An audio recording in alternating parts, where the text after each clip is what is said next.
2026-27 পর্যন্ত একটা অর্থনৈতিক মন্দা চলতে পারে। আমি বলবে কিছু কিছু লোক যে ভবিষ্যৎবাণী করতে যাওয়া, এটা ভবিষ্যৎবাণী নয়। আপনি বর্তমান সম্পর্কে খবর রাখেন না বলেই বর্তমানকে আপনার ভবিষ্যৎ মনে হচ্ছে। আমাদের অনারেবল মিনিস্টার যারা আছেন ওদেরকে জিজ্ঞাসা করে, তাদেরকে জিজ্ঞাসা করে, মানে বিশ্বের সবচেয়ে বড় ফিতনা ছিল দ্বিতীয় বিশ্বযুদ্ধ, তার আগে একটা হয়েছে প্রথম বিশ্বযুদ্ধ যেখানে প্রায় কয়েক কোটি মানুষ মারা গেছে, আর সেকেন্ড ওয়ার্ল্ড ওয়ারে আরও বেশি মানুষ মারা গেছে। তো এখন বিশ্বকে ঠেলে দেওয়া হচ্ছে একটা থার্ড ওয়ার্ল্ড ওয়ারের দিকে, মানে যে কোনো সময় একটা তৃতীয় বিশ্বযুদ্ধের আশঙ্কা করছেন। এখনকার যারা মিলিটারি অ্যাফেয়ার্স নিয়ে পড়াশোনা করেন, ওয়ার্ল্ড অ্যাফেয়ার্স নিয়ে পড়াশোনা করেন, তারা এগুলো বলতে পারবেন ভালো। বিশ্বকে একটা খাদ্য মন্দার দিকে ঠেলে দেওয়া হচ্ছে, বিশ্বকে একটা দুর্ভিক্ষের দিকে ঠেলে দেওয়া হচ্ছে, এবং মহামারীর মধ্য দিয়ে অলরেডি কিন্তু আমাদের বিভিন্ন দেশের ইকোনমিক অবস্থা ভালো না, তার উপরে খাদ্য সংকট, তার উপরে যে বৈশ্বিক যুদ্ধগুলো, আমদানি রপ্তানি বন্ধ হয়ে যাচ্ছে, তেল গ্যাসের দাম বেড়ে যাচ্ছে, জনগণ হাহাকার করছে। এই পলিটিক্যাল গ্লোবাল অ্যাফেয়ার্সের ফিতনা এগুলো। আপনাকে এই জন্যই প্রথমে একটা কথা বললাম যে ফিতনাময় একটা পরিবেশে একজন মুমিন যার অন্তর্দৃষ্টি আছে, যে কোরআন এবং সুন্নাহ দিয়ে এই বিশ্বের এই রহস্যগুলো উদ্ঘাটন করতে পারে, সে ভালো থাকতে পারে না।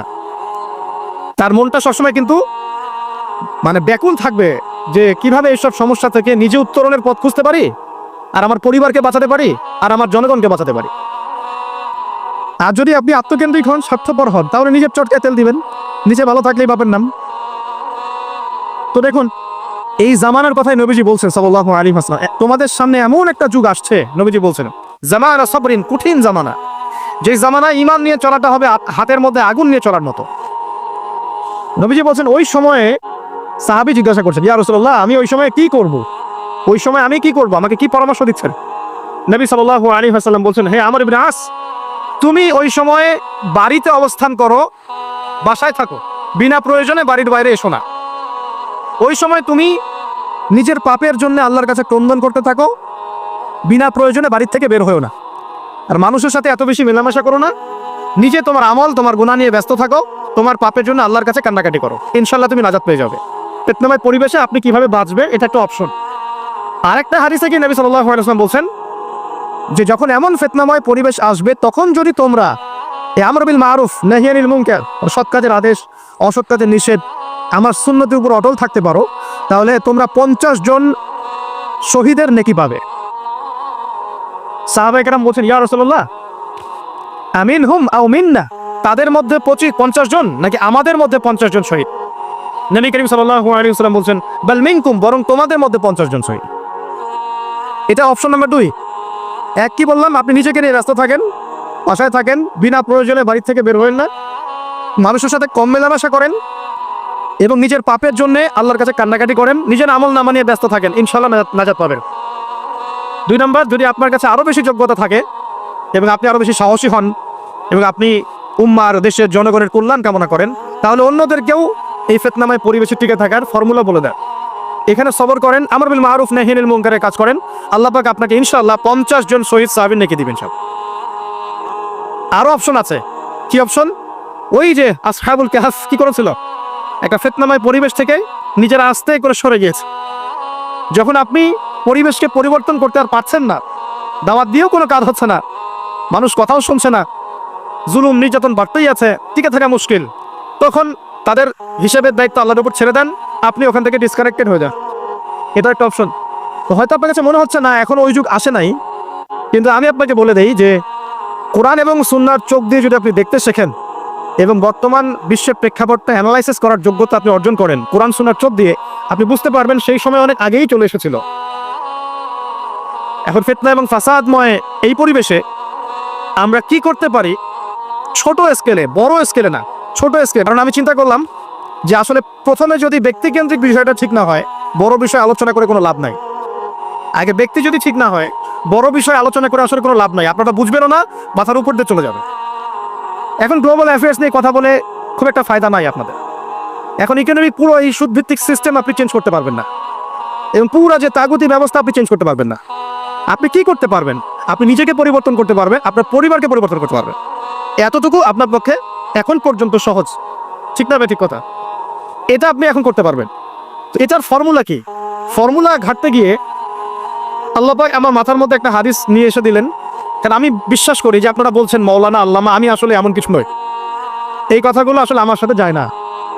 আমি নিতান্তই একজন ছোট মানুষ এবং তালেবে ইলম, জ্ঞানের পথের পথযাত্রী। আর আমি তালেবে ইলম হয়ে থাকতে চাই, আমি মুফতি হই, আমি মুহাদ্দিস মুফাসসির বা যে শব্দগুলো আপনারা বলছেন এমন কিছুই নয়। আসলে কিয়ামতের মাঠে আমি জান্নাতে যেতে পারবো কিনা আমি নিজেই জানি না। যখন কোনো মানুষ নিজেকে অনেক বড় মনে করা শুরু করবে, বুঝে নিবেন সেই ইবলিসের আনুগত্য করা শুরু করেছে আর কি।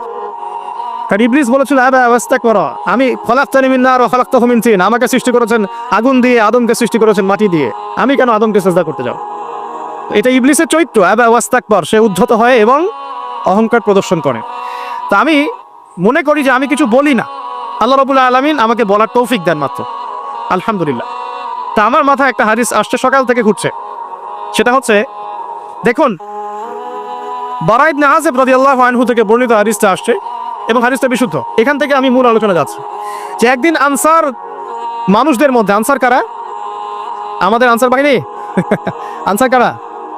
যারা মুহাজির সাহাবীদেরকে আশ্রয় দিয়েছিল মদিনায়, তাদেরকে কি বলা হয়? আনসার। তাহলে শব্দটা সুন্দর না? তাহলে আমাদের বাহিনীর নামটাও সুন্দর, মাশাআল্লাহ। তো আনসার সাহাবীদের মধ্যে একজন ইন্তেকাল করেছেন, ইন্না লিল্লাহি ওয়া ইন্না ইলাইহি রাজিউন।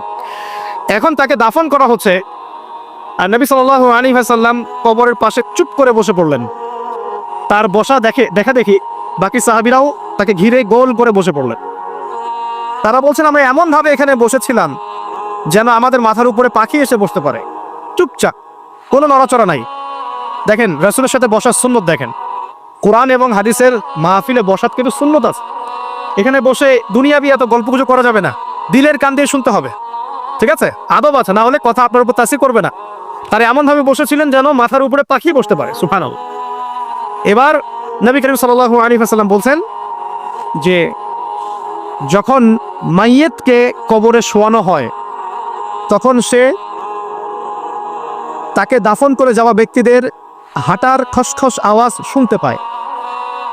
এরপরে তাকে যখন শুয়ে দেওয়া হয়, সে যদি মুমিন ব্যক্তি হয় তাহলে তার মাথার দিকে তার সালাত এসে দাঁড়িয়ে যায়। দুনিয়াতে আপনি যে নামাজগুলো পড়েছেন, আমি যে নামাজগুলো পড়ছি, এগুলো মাথার দিকে দাঁড়িয়ে যায়। ডান দিকে চলে আসে তার সওম, সওম মানে কি? রোজা। বাম দিকে চলে আসে জাকাত, জাকাত মানে কি? জাকাতের সাথে তো আমরা পরিচিত নই, আমরা ওই যে রাস্তাঘাটে যে দান খরাতগুলো উঠানো হয় এগুলোর সাথে খুব পরিচিত, তাই না? কত টাকা কত পয়সা তিনি গান করে আর টাকা কালেকশন করে না। অনেক সময় দেখা যায় রাস্তায় যাচ্ছি আমরা গাড়ি নিয়ে, পারলে গাড়ির সামনে এসে হুমড়ি খেয়ে পড়বে টাকা নেওয়ার জন্য। এইভাবে টাকা কালেকশন করতে কে শিখিয়েছে ইসলামে? আর আমরা অনেক সময় ছোট ছোট বাচ্চাদেরকে দিয়ে, মাদ্রাসার ছোট ছোট বাচ্চাদেরকে দিয়ে টাকা কালেকশন করাই, এটা ঠিক না। কেন ঠিক না জানেন? ছোটবেলা থেকেই ওর ব্যক্তিত্ব নষ্ট হচ্ছে। এই হাতটা উত্তম না এই হাতটা উত্তম? উপরের হাত উত্তম, নিচের হাত উত্তম? ও ছোটবেলা থেকে সে নিচের হাতে অভ্যস্ত হচ্ছে। দেখেন এত টাকা পয়সা কালেকশন করে আমাকে আরেকটা স্বতন্ত্র মসজিদ করতেই হবে জরুরি? খুবই জরুরি ছিল। মানুষের কাছে হাত চেয়ে, হাত পেতে রাস্তাঘাটে এরকম করে গাড়ি থামিয়ে তারপরে কি বলবো সুর করে গান গেয়ে এত টাকা পয়সা কালেকশন করতেই হবে? মসজিদটা আমাকে টাইলস ফিটিং করতেই হবে? এসি মসজিদ করতেই হবে? আমরা এমনও মসজিদ রংপুরে দেখেছি 10 বছরেও টাকা কালেকশন শেষ হয় নাই। কি বুঝলেন? তো এগুলো আমাদের ব্যক্তিত্ব নষ্ট করে। মুসলিমরা উপরের হাতের মালিক। সারা বিশ্ব আমরা একসময় চালিয়েছি। এই পশ্চিমা সভ্যতা আমাদেরকে কি শিখায়? সারা বিশ্ব আমরা চালিয়েছি। এই আপনার উমাইয়া খেলাফতের সময়ও কর্ডোভায় আব্দুর রহমানের যে শাসন ছিল, কর্ডোভায়, স্পেন, পর্তুগাল, এই পুরো জায়গাগুলো পশ্চিমা বিশ্বের, এগুলো মুসলিমরা শাসন করেছে প্রায় 500-600 বছর। ইতিহাস তো আমরা জানিও না, পড়িও না, ভুলে গেছি। ইতিহাস পড়তে হয়। হিস্ট্রি ঘাটলে দেখবেন রাসূল সাল্লাল্লাহু আলাইহি ওয়াসাল্লামের 23 বছরের নববী যুগ, স্বর্ণযুগ, তারপর আবু বকর সিদ্দিকের খেলাফত, তারপর উমর ইবনে খাত্তাবের খেলাফত, আবু বকর সিদ্দিকের 2 বছর বা 2.5 বছর, উমর রাদিয়াল্লাহু আনহুর প্রায় 10 বছর, তারপর উসমান রাদিয়াল্লাহু আনহুর 12 বছর, আলী রাদিয়াল্লাহু আনহুর প্রায় 2-2.5 বছর, তারপরে হাসান রাদিয়াল্লাহু আনহু 6 মাস। এরপরে উমাইয়া খেলাফত শুরু হলো মুয়াবিয়া রাদিয়াল্লাহু আনহুর হাতে, প্রায় 20 বছর। উমাইয়ারা শাসন করেছে প্রায় 90 থেকে 100 বছর। তারপর জাব নদীর যুদ্ধে উমাইয়া আব্বাসীয়রা একে অপরের সাথে যুদ্ধ করেছে। পরে উমাইয়ারা পরাজিত হয়ে আব্বাসীয়রা ক্ষমতায় গিয়েছে। ক্ষমতায় গিয়ে তারা প্রায় শাসন করেছে প্রায় 550 বছর।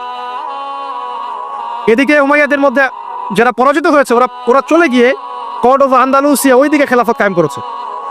তারপরে আবার এদিকে ফাতেমি খেলাফত ছিল, উসমানীয় খেলাফত ছিল, তারপরে মিশরে তুরুনি একটা রাজবংশ ছিল, আমাদের সাবকন্টিনেন্টে মোগলরা ছিল, সারা বিশ্বে আমরাই ছিলাম। ইতিহাস তো ভুলে গেছে। তা আমরা সবসময় উপরের হাত ছিলাম, উপরের হাত আমরা দিতাম, মানুষ নিত। আর এখন কি হচ্ছে, আমরা এখানে আমরা চাই মানুষ দেয়, আর ওরা কি এমনি দেয়? ওরা চড়া সুদ দিবে না? ওয়ার্ল্ড ব্যাংকে যান লোন নিতে, চড়া সুদ। আর এই সুদ শোধ করতে গিয়ে বিভিন্ন দেশ শ্রীলঙ্কা হয়ে যাচ্ছে। সুদ তো শোধ করতে হবে, এমনি তো আপনাকে আর এগুলো দিবে না। তো এই সুদটা শোধ করতে গিয়ে আমাদের জিনিসপত্রের দাম বেড়ে যাবে, তারপরে দেখবেন জনগণের উপর কর বেড়ে যাবে, অনেক প্রবলেম। আর এই প্রবলেমগুলো ফেস করতে হবে কি কারণে? রিবা বা সুদের কারণে। এই যে বলছি, দেখেন ছোটবেলা থেকেই যে আমরা নিচের হাতে অভ্যস্ত হচ্ছি, এটা ত্যাগ করতে হবে। ব্যক্তিত্বের পরিচয় দেন। এত টাকা পয়সা চেয়ে প্রতিষ্ঠান করার দরকার নাই। আমার জমি আছে 1 বিঘা, আমি প্রতিষ্ঠান করবেন সব। আপনার 2 বিঘা আপনি করেন, যার সামর্থ্য আছে সে করবে, সামর্থ্য নেই করার দরকার নেই। আর একটা মসজিদ যদি কবুল হয়, একটা মসজিদ একটা জেলার জন্য যথেষ্ট। একটা মসজিদে নববী থেকে নবী সাল্লাল্লাহু আলাইহি ওয়াসাল্লাম সারা দুনিয়া শাসন করেছে। আর আমাদের তো কোটি কোটি মসজিদ। এই যুগের কথাও নবীজি বলেছেন, যে যুগে মসজিদগুলো চাকচিক্যময় হবে, মসজিদগুলো কি হবে? চাকচিক্যময় হবে, হেদায়েত উঠে যাবে, এবং মসজিদের মধ্যে সরগোল হট্টগোল বেড়ে যাবে। দেখেন না মসজিদে হট্টগোল বেড়ে গেছে না? এটা সেই যুগ। তো যেটা বলছিলাম প্রিয় ভাইরা, যে নিচের হাতে অভ্যস্ত না, উপরের হাতে অভ্যস্ত হতে হবে। এই কারণে এই যে একটা হাদিসের কথা শুরু করলাম, যে আনসার সাহাবী কারা ছিল? যারা মুহাজির সাহাবীদেরকে আশ্রয় দিয়েছে। এখন এই সাহাবীদের মধ্যে একজন ইন্তেকার করেছে, তার লাশ যখন রাখা হচ্ছে তখন নবীজি বলছেন, মাথার দিকে মাইয়েতের আসে কি? সালাত। সালাত মানে কি? নামাজ। 5 ওয়াক্ত নামাজ আজকে থেকে ছাড়বেন? ওয়াদা করেন আজকে থেকে 5 ওয়াক্ত নামাজ ছাড়বো না ইনশাআল্লাহ। একটা হাদিস খালি বলি, মান তারাকা সালাতান মুতাআম্মিদান ফাকাদ কাফারা, মান তারাকা সালাতান মুতাআম্মিদান ফাকাদ কাফারা। আবার শুনেন, ক্বালা রাসূলুল্লাহ সাল্লাল্লাহু আলাইহি ওয়াসাল্লাম, মান তারাকা সালাতান মুতাআম্মিদান ফাকাদ কাফারা। আর মুআয বিন জাবাল রাদিয়াল্লাহু আনহু নবীজি বলেছেন, মান তারাকা সালাতান মুতাআম্মিদান ফাকাদ বারিয়াত মিন জিম্মাতিল্লাহ। যে ব্যক্তি নিজের উপর ফরজ নামাজ ছেড়ে দিল, সে কুফরি করলো। মুআয বিন জাবালকে নবী সাল্লাল্লাহু আলাইহি ওয়াসাল্লাম বলছেন, যে ব্যক্তি ফরজ নামাজ ইচ্ছা করে ছেড়ে দিল, সে ব্যক্তি আল্লাহর জিম্মা থেকে মুক্ত হয়ে গেল। নামাজ ছাড়বেন প্রিয় ভাই, 5 ওয়াক্ত নামাজ জামাতের সাথে ইনশাআল্লাহ। আপনাদের সবাইকে তৌফিক দান করুন, আমিন। জামাত যদি না পান, একা পড়ে নেবেন, ঠিক আছে? যদি ঘুমিয়ে থাকেন, ঘুম থেকে উঠে পড়বেন। ভুলে গেছেন, যখন মনে হবে তখন পড়বেন। অজু করার পানি নাই, কি করবেন? তায়াম্মুম করবেন। তায়াম্মুমেরও কিছু নাই, আপনার কোনো কাপড়ই নাই, সতর ঢাকার কোনো কাপড়ই নাই, কি করবেন? বসে বসে নামাজ পড়, ওই অবস্থাতেই। এটা কোনো মাফ নাই, মানে আপনার অজু করার কোনো পানি নাই, তায়াম্মুমের কিছুই নাই, কাপড়ও নাই সতরে, তখনও নগ্ন হয়ে বসেই নামাজ পড়তে হবে, মাফ নাই। যখন শোয়ানো হবে মাথা থেকে কি থাকবে? সালাত। তাহলে আমরা যারা ফরজ সালাত এখন আদায় করছি না, আজকে তওবা করেন, বলেন আস্তাগফিরুল্লাহ আল্লাযী লা ইলাহা ইল্লা হুয়াল হাইয়ুল কাইয়্যুম ওয়া আতুবু ইলাইহি। হে আল্লাহ, আমরা তওবা করছি, সারা জীবনে যত নামাজ পড়ি নাই, এই সমস্ত নামাজ না পড়ার পাপ থেকে তোমার কাছে তওবা করছি। ঠিক আছে? এটা আস্তাগফিরুল্লাহর অর্থ নয়, আমি বাংলায় বললাম। আর যদি নামাজ কাজা করে আদায় করে দিতে পারেন, আলহামদুলিল্লাহ, খুবই ভালো হয়। যদি নাও পারেন, তাও এখন থেকে আর কোনো নামাজ বাদ দিয়ে না, আর বেশি বেশি নফল নামাজ পড়ার চেষ্টা করেন। আল্লাহ পাক তৌফিক এনায়েত করুন। তারপরে ডান দিকে কি? সাওম। সাওম মানে কি? রোজা। রমজান মাসে রোজা রাখি সবাই তো, মাশাআল্লাহ, আলহামদুলিল্লাহ। রমজান মাসে সাওম রাখার পাশাপাশি বেশি বেশি নফল সাওম রাখার ব্যাপারে অভ্যস্ত হওয়ার চেষ্টা করতে হবে। সবচেয়ে সেরা সাওমগুলো হচ্ছে মাসের 3 দিন, আইয়ামে বীজের সাওম, চাঁদের 13, 14 এবং 15 তারিখ। আর সপ্তাহে 2 দিন, সেটা হলো বৃহস্পতিবার এবং কি? সোমবার। আল্লাহ পাক তৌফিক দান করুন, আমিন। এছাড়া আরাফার সাওম আছে, আশুরার সাওম আছে, ঠিক আছে? জিলহজ মাসের প্রথম 10 দিন রাখতে পারেন, ইত্যাদি। এবার বাম দিকে কি? যাকাত। যেটা বলছিলাম, যাকাতের সাথে আমরা খুব একটা পরিচিত নই, অথচ যাকাত একটা ফরজ ইবাদত। কেউ যদি নামাজ এবং যাকাতের মধ্যে পার্থক্য করে, সে ব্যক্তি কাফের হয়ে যাবে। কেউ যদি মনে করে নামাজ আমি মানি, যাকাত আমি মানি না, তাহলে কাফের হয়ে যাবে। নিসাব পরিমাণ সম্পদ হলে প্রত্যেক মুসলিমের উপর যাকাত ফরজ, ঠিক আছে? এবং এই যাকাতই হচ্ছে আপনার ইসলামিক অর্থনীতির মূল ভিত্তি। আগে মুসলিমদের সাথে 2 জিনিস থাকতো। যখন মুসলিমরা সারা বিশ্বকে নেতৃত্ব দিয়েছে, তখন ডান দিকে একটা বড় তরোয়াল থাকতো, আর বাম দিকে একটা ছোট খঞ্জর থাকতো, জানেন? এই মোগল আমলও দেখতেন, নবাব সিরাজউদ্দৌলাদের আমলও দেখবেন, ডান পাশে একটা বড় সোর্ড থাকতো, আর বাম পাশে থাকতো একটা ছোট খঞ্জর। ওই 2টা জায়গায় এখন স্থান নিয়েছে। ডান পকেটে একটা বড় স্মার্টফোন, আর বাম পকেটে ছোট একটা কথা বলা ফোন। মানসিকভাবে আমরা সুস্থ নাই এখন। আল্লাহ পাক আমাদেরকে বোঝার তৌফিক দেখ। কথাগুলো আঘাত করার জন্য বলছি না, আমি কথাগুলো বলছি এই কারণে যে আমাদের এই যুব সমাজকে নিয়ে আমাদের অনেক আশা। যুবকরা ইসলাম শিখবে, ইলম শিখবে, আমল করবে, ইনশাআল্লাহ আগামী দিনে এই জাতিকে নেতৃত্ব দিবে। এই সময় থেকে যদি ওদেরকে ট্রেন্ড আপ করা না যায়, তাদের ম্যানার্স, বিহেভিয়ার, হিউম্যান বিহেভিয়ারগুলো ডেভেলপ করা না যায়, তাহলে আগামী দিনে কি এরা জাতিকে নেতৃত্ব দিতে পারবে? তো যে কথা বলছিলাম প্রিয় ভাইরা, দেখুন যাকাত ইসলামিক অর্থনীতির মূল ভিত্তি। ব্যবসা এবং যাকাত এটা কি করে? এটা একটা মার্কেটের মধ্যে সম্পদ ঘুরতে থাকে। আমি বুঝাচ্ছি আপনাকে। মনে করেন আপনি ব্যবসা করছেন এবং যাকাত দিচ্ছেন। যাকাত কারা দিবে? যারা যাকাতের নিসাব পরিমাণ সম্পত্তি রাখে, মানে কিছুটা ধনী তারা। তো তারা ব্যবসা করছে, মাশাআল্লাহ। ব্যবসা যখন করে, ব্যবসায় কি থাকে? লাভ থাকে, লস থাকে, লাভ থাকে, লস থাকে। লাভও হতে পারে আপনার, লসও হতে পারে। আর সুদে কি শুধু লাভ, লস আছে? লস নয়, পার্থক্য বোঝে। এখন ব্যবসা যখন আপনি করবেন, এই টাকা বা মূল যে ক্যাপিটাল যেটা বলে অর্থনীতির ভাষায়, এটা মার্কেটের মধ্যে সার্কুলেট করতে থাকবে। আজকে আপনি ধনী, লাভ করেছেন, কালকে লস করবেন, এই ধন আরেকজনের হাতে চলে যাবে। সে আমার ব্যবসা করছে, সে লাভ করলে সম্পদ তার হাতে থাকলো, লস করলে আরেকজনের হাতে। মানে এই মানিটা, ক্যাপিটাল যেটা, এটা মার্কেটের মধ্যে ঘুরতে থাকে, ঘুরতে থাকে।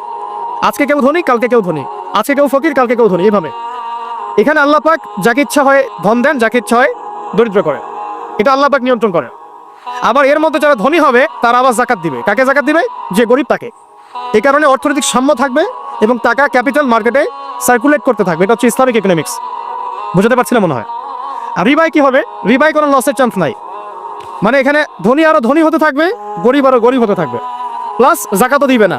তখন সমাজের একটা অংশ অনেক ধনী হবে, আরেকটা অংশ একদম মাটিতে পড়ে যাবে, কোনো ব্যালেন্স হবে না। এই কারণে বিশ্বের একটা অংশ, ওই বিশ্বের একটা বড় অংশ যারা সুদখোর, যেখান থেকে সুদ এসেছে, ওইটা আস্তে আস্তে ধনী হয়ে গেছে এবং বিশ্বের বহু কান্ট্রি আস্তে আস্তে দারিদ্র্য সীমার নিচে চলে আসছে। এটা শুধু ব্যক্তির ক্ষেত্রেই নয়, এটা সমাজের ক্ষেত্রেই নয়, পুরো বিশ্বেটা হচ্ছে। তো এই হলো রিবা এবং ব্যবসা ভিত্তিক, যাকাত ভিত্তিক ইকোনমিক সিস্টেমের পার্থক্য, বেসিক ডিফারেন্স। রিবার মধ্যে আল্লাহ পাক তার হাত উঠিয়ে নেন, আল্লাহ পাক সেখানে আর ইন্টারফেয়ার করেন না। ঠিক আছে, সুদ খাচ্ছ, তুমি তোমার মতো চলো এখন। আর ব্যবসা ভিত্তিক ইকোনমিক্স চললে আল্লাহ পাক সেখানে কাউকে ধন দিবেন, কারো কাছ থেকে নেবেন। আপনার ধন নিয়ে আমাকে দিবেন, আমার ধন নিয়ে আপনাকে দিবেন। আর আমি যদি ধনী হই, আমি আবার যাকাত দিব, সেই যাকাতের টাকা আবার আপনার হাতে যাবে, কেউ না খেয়ে মরবে না। তো সামনে আমার অবজারভেশন 2026-27 পর্যন্ত একটা অর্থনৈতিক মন্দা চলতে পারে। বললে কিছু কিছু লোক যে ভবিষ্যৎবাণী করতে যাওয়া, এটা ভবিষ্যৎবাণী নয়। আপনি বর্তমান সম্পর্কে খবর রাখেন না বলেই বর্তমানকে আপনার ভবিষ্যৎ মনে হচ্ছে। আমাদের অনারেবল মিনিস্টার যারা আছেন ওদেরকে জিজ্ঞাসা করে, তাদেরকে জিজ্ঞাসা করে, তারাও বলছেন যে 2023 সাল থেকে 26 সাল খাদ্য মন্দার মধ্যে যান। দেখেন নাই? তারাও এই কথা বলছেন কারণ তারা বুঝতে পারছেন ওয়ার্ল্ডের অবস্থা ভালো না। এখানে একটা সলিউশন বলছি, ইচ্ছা হলে আপনি গ্রহণ করতে পারেন, ইচ্ছা হলে নাও করতে পারেন। আমার তো চাপিয়ে দেওয়ার কোনো ক্ষমতা নাই। ফাযাক্কির ইন্নামা আনতা মুযাক্কির, আপনি শুধু উপদেশদাতা। লাস্তা আলাইহিম বিমুসাইতির, আপনি কারো প্রতি দারোগা নন। কি উপদেশ? এই যে যাকাত, যেটা যাকাত, আমাদের যাকাত যেটা আসে, এটাকে একটু বড় পরিসরে কালেক্ট করার চেষ্টা করতে হবে। করে যদি আমরা সুষ্ঠু বন্টন করতে পারি গরিবদের মাঝখানে, ইনশাআল্লাহ কেউ খাদ্য অভাবে মারা যাবে না ইনশাআল্লাহ। আল্লাহ পাক আমাদেরকে বোঝার তৌফিক দান করুন।